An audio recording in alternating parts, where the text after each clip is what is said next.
A few years ago, I made a mistake.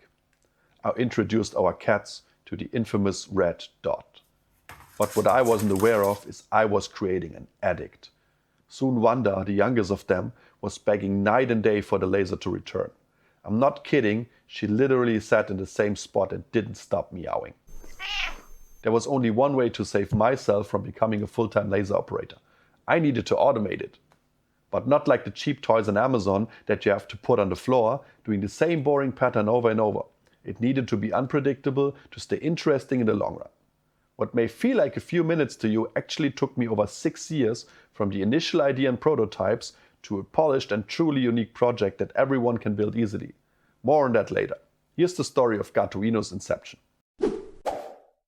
I had never designed any electronics before, but figured something that simple shouldn't be too hard.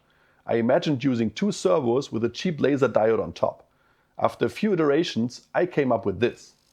Mind you, this was still the very first filament I ever bought for my printer and also one of the first things I ever did in CAD. It could move freely in X and Y direction and also turn the laser on and off electronically. Enough to have it move in a random pattern and make it turn on and off on a pre-programmed schedule. I know it's technically pseudo-random, but trust me, none of the cats ever noticed. Their knowledge of math is very limited. Plus using a floating analog input pin makes for a very good seed for the random algorithm. Anyway, I mounted it to the ceiling and called it a day, unbeknownst of what I had let loose.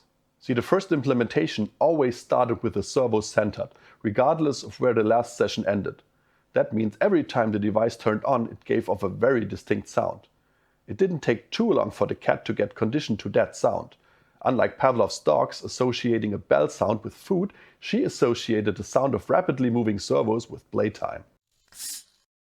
The play duration and movement range of the laser were both hard-coded. On top of that, the Arduino died after a few weeks.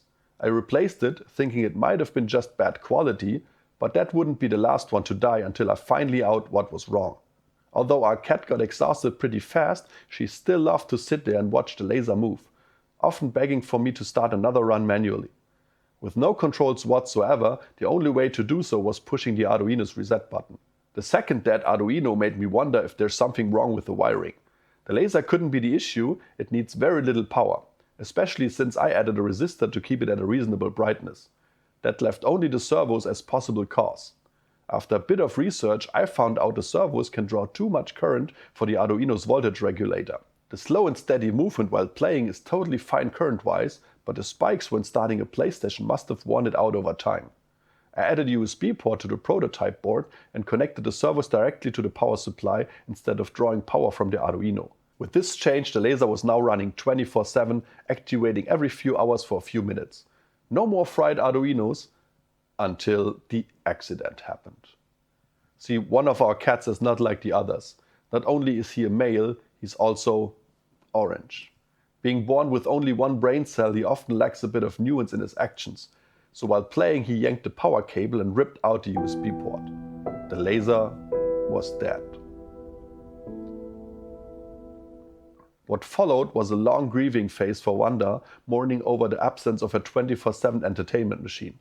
I could have just soldered on another USB port, but I wasn't happy overall with the loose wires catching dust. It was also limited to shine from above, so the only viable spot in the house was this arch. I abandoned the project for now. A few months later, a friend asked me if I could help him with the code for his Arduino project.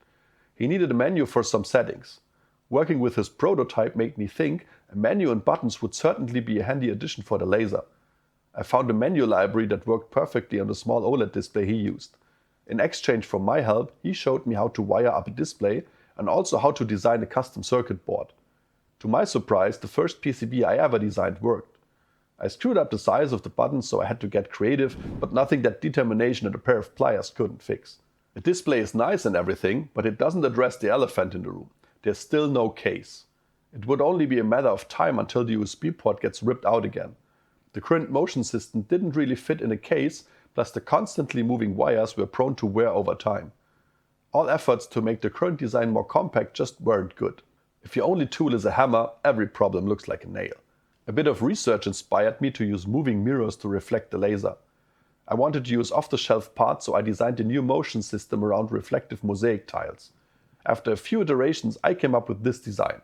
The servos were still the same, and the added gears enabled a more compact setup with the added benefit of more precise motion using a 3:1 gear ratio. The new motion system paved the way for a compact case. I wanted it to work simply placed on a shelf or a cabinet. To be able to shine straight down, it needed a bit of overhang in the front and also some space for the electronics, controls and display. I also added a window to protect the insides from dust. With a few iterations of the PCB, this is what the final design looks like. The cable is plugged in on the right and the controls are accessible from the front. I added settings for the laser's movement limits in every direction and its brightness. The movement speed is adjustable and varies randomly inside the set range. The duration of playtime and how frequent it will turn on is part of the configuration as well.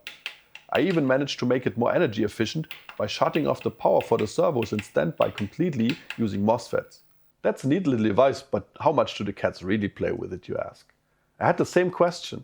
I've seen her play with it here and there, but I also need to do other stuff, so I'm not there to witness the play sessions most of the time.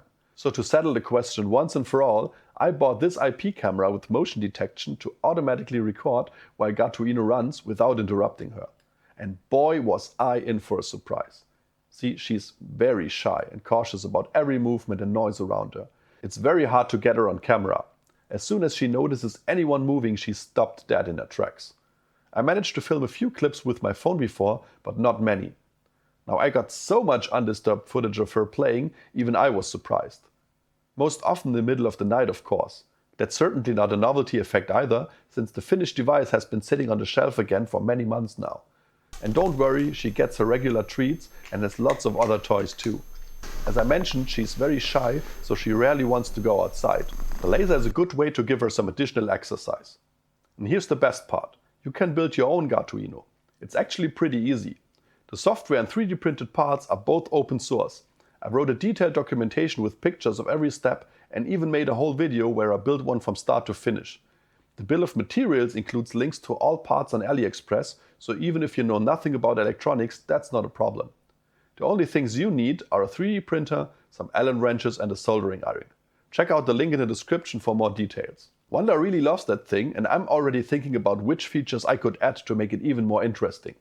I've been pondering about a treat dispenser to make the chase more rewarding and not leave the cat empty-pawed after the hunt. Let me know what you would add to make it even more fun in the comments. If you're like me and want to know every little detail, here's the full video where I discuss every design choice I made and also made a small series about the design iterations of the 3D printed parts. See you in the next one.